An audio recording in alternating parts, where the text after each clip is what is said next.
The ceiling tile crashes 3 meters from passenger seat 47B. Nobody screams anymore. At Manila's international airport, falling debris is just Tuesday. But the Japanese businessman filming it goes viral with 12 million views and one caption: "Is this really how a G20 hopeful treats the world?" Whilst Dubai unveils terminals with indoor rainforests, Manila's main gateway has buckets collecting rainwater in the departure lounge. I'm going to show you something the Philippine government tried to bury. Something that made a president cry during a classified briefing. And something that will make China's Belt and Road strategists lose sleep for the next decade. This is about a nation's humiliation captured in a single image. Overseas Filipino workers, the country's economic lifeline, too ashamed to bring their foreign colleagues through their own airport. If you want to understand how raw desperation births radical transformation, hit subscribe now, because this story gets darker before it explodes into something nobody saw coming. December 2022. 2 in the morning. NAIA Terminal 1. Elena Mercado, 52 years old, steps off the plane after 18 months working as a nurse in London during COVID. The heat slaps her face the moment she enters the jetway. The aircon is dead again. The smell hits next, backed up sewage mixing with jet fuel, creating an odor that makes her gag despite her professional experience with hospital smells. Her 2 teenage children are with her, visiting the Philippines for the first time. She spent years building up this moment, telling them stories about her homeland, promising them they'd understand where she came from, why she sacrificed so much time away from them. They walk through terminals with cracked floor tiles, peeling paint, and flickering fluorescent lights. Her daughter stops, looks around, and asks a question that destroys Elena completely. "Mum, is this the poor part of Manila?" They're standing in the country's premier international gateway. The first impression the Philippines offers to 48 million visitors annually. Elena later confessed to a local radio show, and the clip went viral. "I spent 18 months wiping COVID patients' bottoms in a London hospital so my kids could have a better life. Then I brought them home through an airport that looked like we'd given up on ourselves." The statistics behind her shame are devastating. NAIA was built in 1981 for 4.5 million passengers annually. It's now forcing 48 million people through the same decaying infrastructure. The numbers don't capture the reality. The reality is in the details that break you down slowly. Runway repairs delayed for 15 years, causing aircraft tire blowouts that cost airlines 2.3 billion Cuban pesos annually in unscheduled maintenance.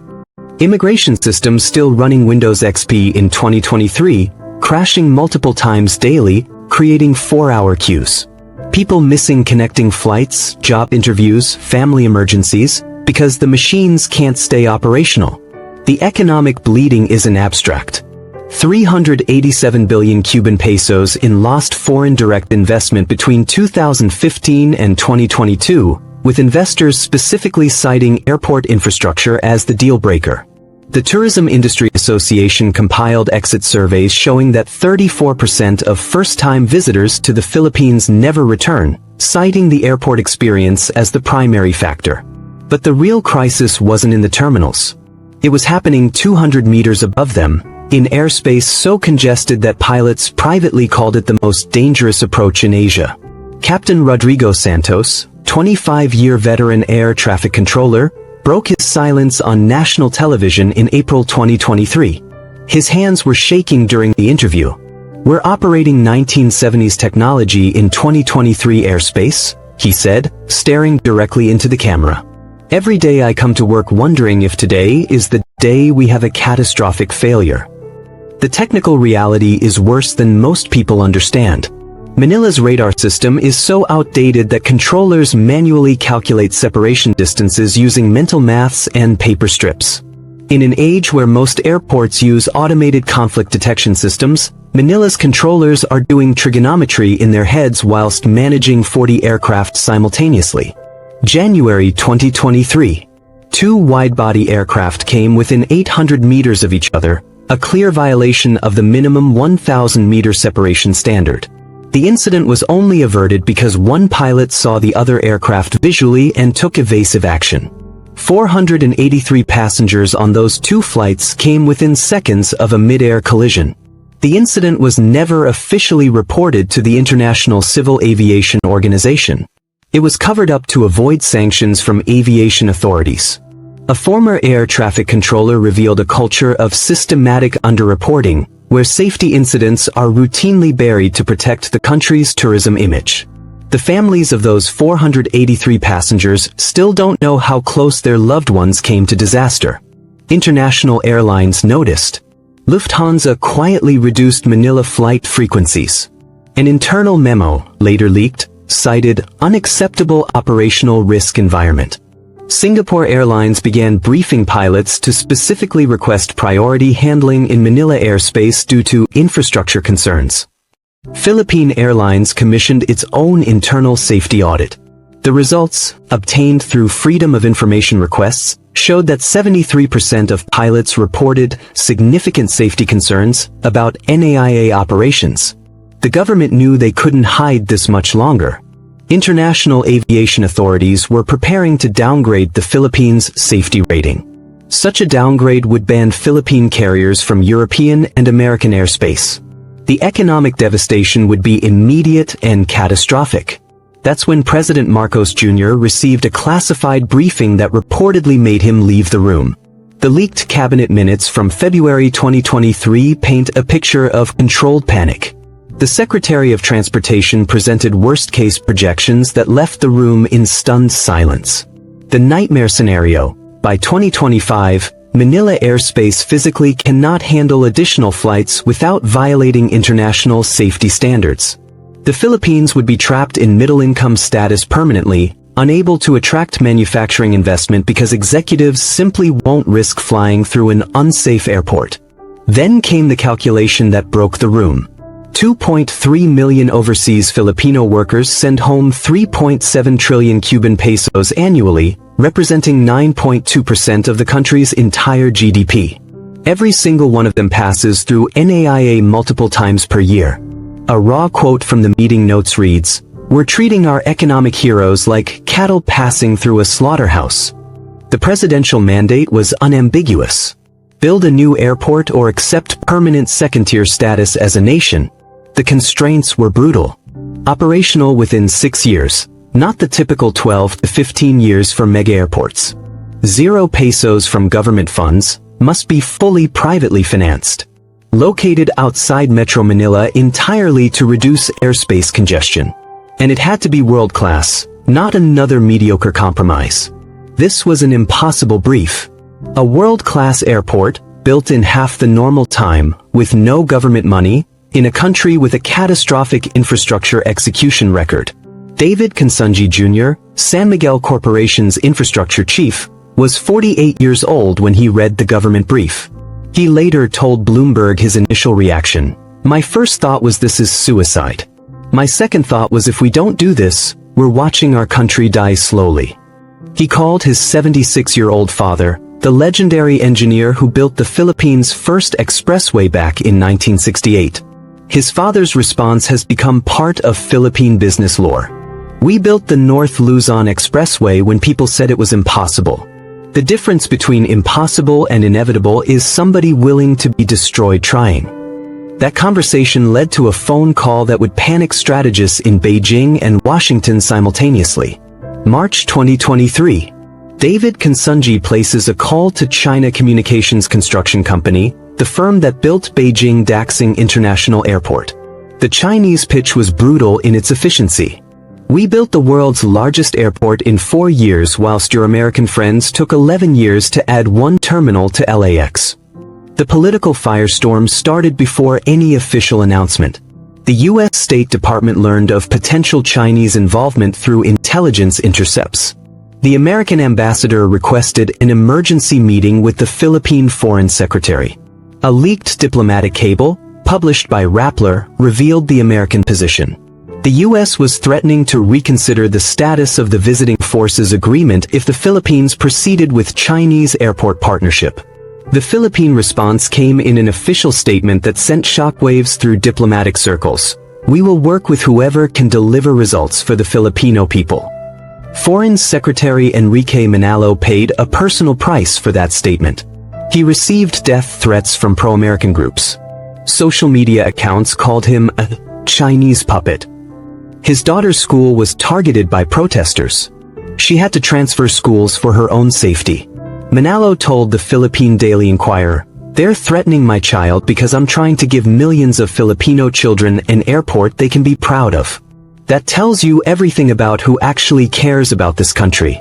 The Filipino-Chinese business community responded with 200 billion Cuban pesos in pledged co-investment if the Chinese partnership was approved.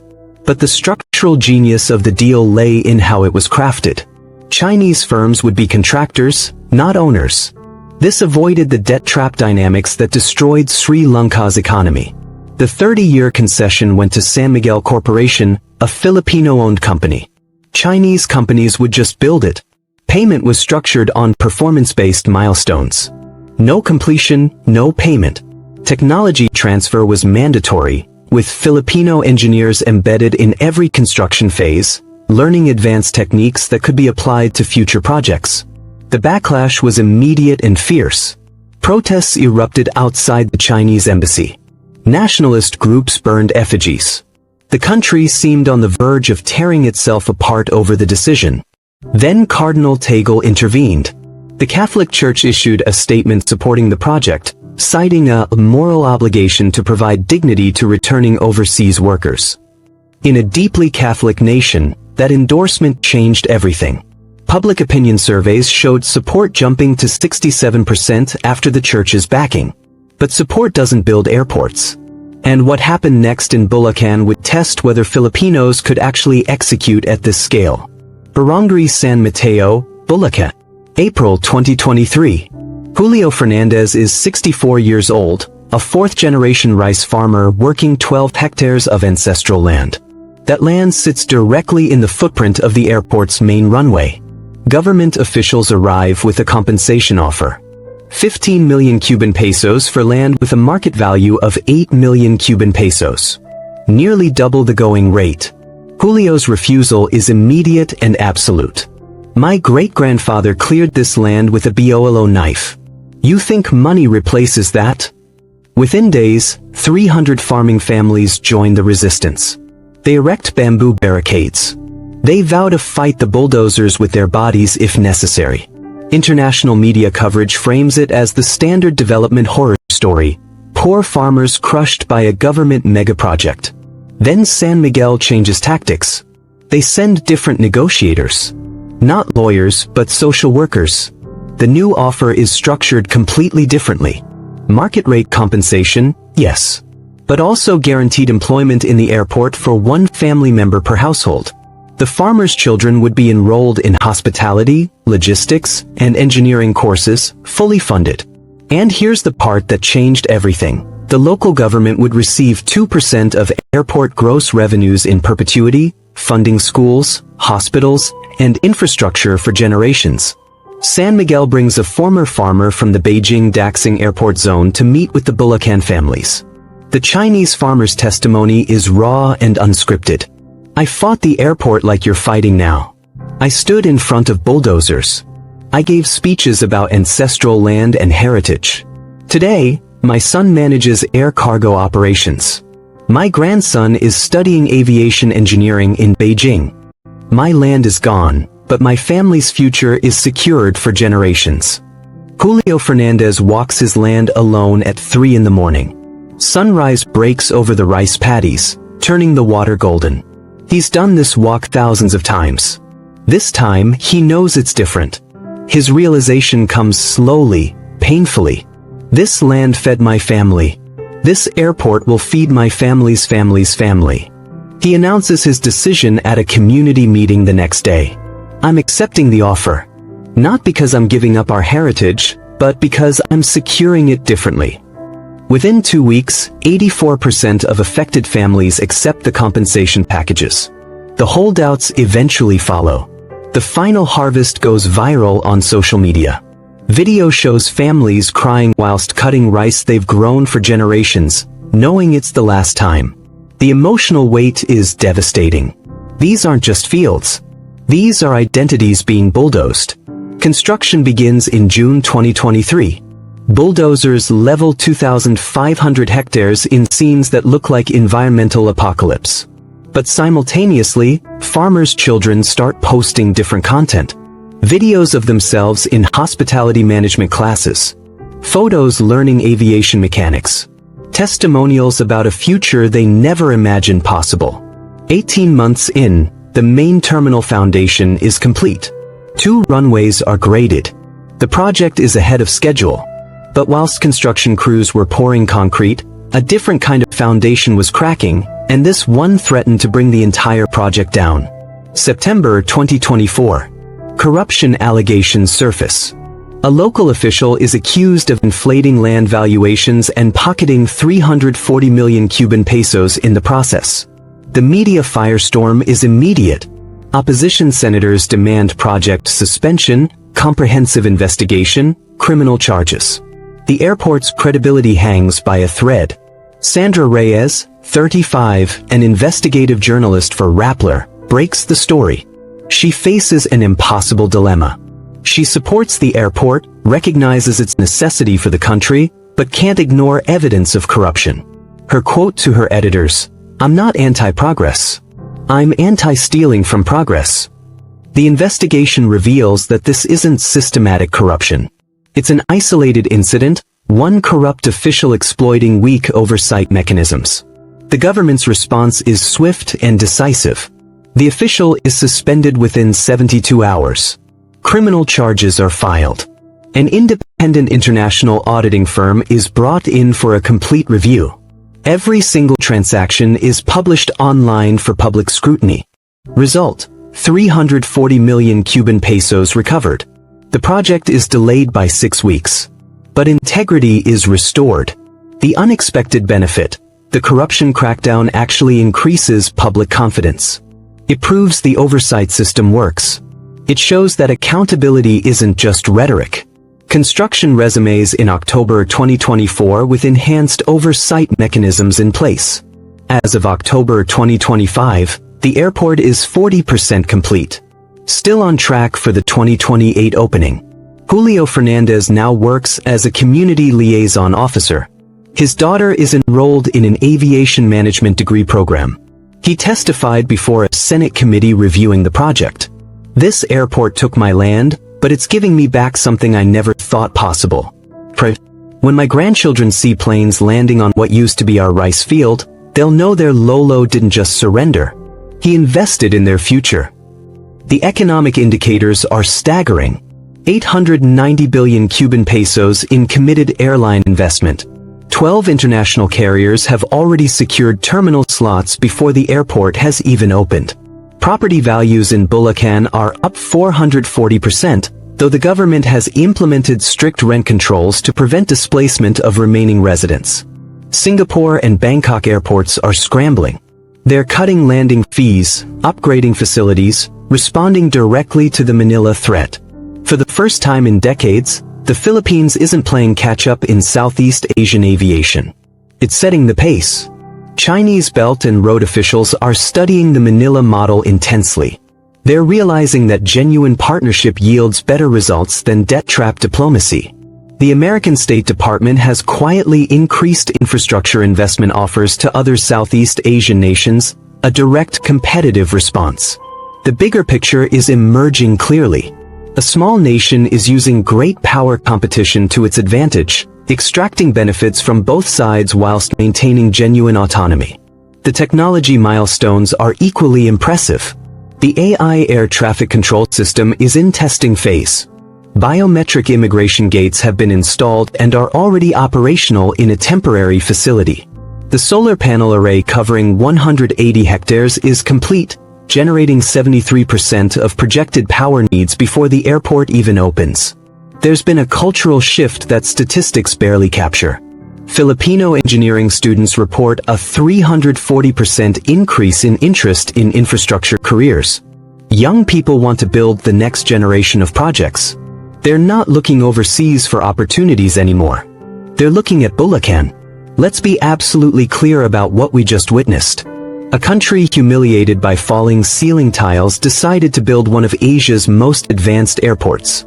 Farmers who lost ancestral land chose to believe in a different future. A president chose national dignity over diplomatic convenience.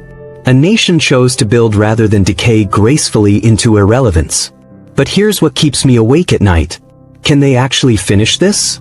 Or will this become another expensive ruin, another broken promise in a country exhausted by broken promises? 3 years from now, in 2028, I'm booking a flight to Manila specifically to land at this airport. I'm going to walk through those terminals, interview those farmers' children working their first real jobs, and document whether this audacious bet paid off. So here's what I need from you. Predict the outcome. Will this airport open on time? Will it succeed or become another cautionary tale? And if you were risking your life savings, would you bet on the Philippines pulling this off? Because here's the thing nobody's saying out loud. If the Philippines succeeds, it proves something terrifying to established powers. It proves that you don't need to be rich for generations to build world-class infrastructure. You just need to be desperate enough, angry enough, and determined enough to stop accepting mediocrity. Every developing nation watching this is taking notes. Vietnam, Indonesia, Bangladesh, Nigeria. They're all asking the same question. If the Philippines can do this, why can't we? That's what actually scares Beijing and Washington. Not one airport in Manila, but the precedent it sets. The idea that the old rules about who gets to build what and how fast don't apply anymore. Drop your prediction in the comments. Tell me if you think this is inspiration or delusion. And if you want to follow this story all the way to that opening day in 2028, subscribe and hit that bell, because I'm not letting this one go. I started researching this story expecting another infrastructure disaster. I found something else entirely. I found a nation that decided its shame was worse than its fear. That decided trying and failing was better than not trying at all. That farmer standing in his rice field watching bulldozers approach didn't see destruction. He saw his grandson's future taking shape. That nurse bringing her children through a collapsing airport didn't just want better infrastructure.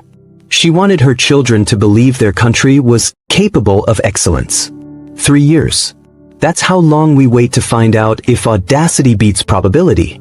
If determination trumps history. If a nation that couldn't maintain ceiling tiles can build something that makes Singapore nervous. But let me tell you what's already changed, regardless of whether this airport opens on time or at all. Something fundamental shifted in the Filipino psyche the moment those bulldozers started moving in Bulacan. For decades, the national conversation was about limitation. About what Filipinos couldn't do, couldn't afford, couldn't manage. Every infrastructure discussion ended with the same resignation. That's not possible here. Maybe in Singapore, maybe in Japan, but not here. I spoke with Versation is dead. A 19-year-old engineering student named Miguel Torres last month. He's from Tanda, one of Manila's poorest districts. His father drives a jeepney. His mother sells fish in the market. 10 years ago, a kid like Miguel wouldn't have dreamed of engineering school. He'd be driving a jeepney like his father, continuing the cycle. But Miguel showed me something on his phone. A time-lapse video of the airport construction he watches every night before bed. That's going to be the biggest thing the Philippines has ever built, he told me. And I'm going to help build the next one. That's the real story here. Not concrete and steel, but the resurrection of national ambition. The overseas Filipino workers are watching this too. Elena Mercado, that nurse who was devastated bringing her children through NAIA, she's made a decision. When her contract in London ends next year, she's not renewing. She's coming home.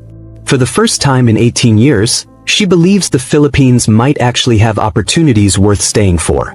I spent nearly 2 decades changing bedpans in a foreign country so my children could eat, she told me over a crackling video call. But if the Philippines can build an airport that competes with Changi or Incheon, maybe my children don't have to leave like I did. Maybe they can build their lives here. Multiply Elena by 2.3 million overseas workers, and you begin to understand the magnitude of what's at stake. This isn't just about aviation infrastructure. This is about whether an entire generation of Filipinos can imagine a future in their own country. The geopolitical implications keep expanding in directions nobody predicted. Last month, Vietnam quietly approached San Miguel Corporation about a similar airport project outside Hanoi. Indonesia has sent 3 separate delegations to study the Bulacan site. Bangladesh is in preliminary talks. The Philippines is accidentally becoming an infrastructure exporter. A country that couldn't fix its own airport is now being asked to help others build theirs. The irony is almost too perfect. But let's talk about what happens if this fails. Because that possibility is real and needs to be confronted honestly. If the airport doesn't open on time, or opens but fails to attract airlines, or becomes a white elephant draining resources, the psychological damage will be catastrophic. It will confirm every cynical assumption about Philippine incompetence. It will validate every foreign investor who chose Thailand or Vietnam instead. It will break something fragile that's only just beginning to heal. Julio Fernandez, that farmer who gave up his ancestral land, will be remembered not as a visionary but as a fool who traded his heritage for empty promises. His grandchildren will grow up hearing stories about how their grandfather believed the government's lies and lost everything. The overseas workers will keep leaving. The engineering students will go back to dreaming about jobs in Singapore or Dubai. The national conversation will return to limitation and impossibility. That's the knife edge this project walks. Total redemption or complete devastation, with very little middle ground. But here's what I keep coming back to. The decision to try was itself revolutionary, regardless of the outcome. For a nation that spent its entire modern history being told what it can't do, by colonizers, by dictators, by international financial institutions, by well-meaning foreign advisors, the simple act of saying, "We're going to attempt something audacious," is a form of resistance. The Japanese businessman who filmed that falling ceiling tile and mocked the Philippines, he's now watching bulldozers reshape 2,500 hectares of land at a pace that would make Tokyo planners jealous. His viral video of Philippine failure is now being matched by time-lapse videos of Philippine ambition that are equally viral. The American State Department officials who threatened to reconsider military agreements if the Philippines worked with China, they're now watching the Philippines successfully balance great power relationships in ways that American policy couldn't achieve. The lesson isn't lost on other nations watching.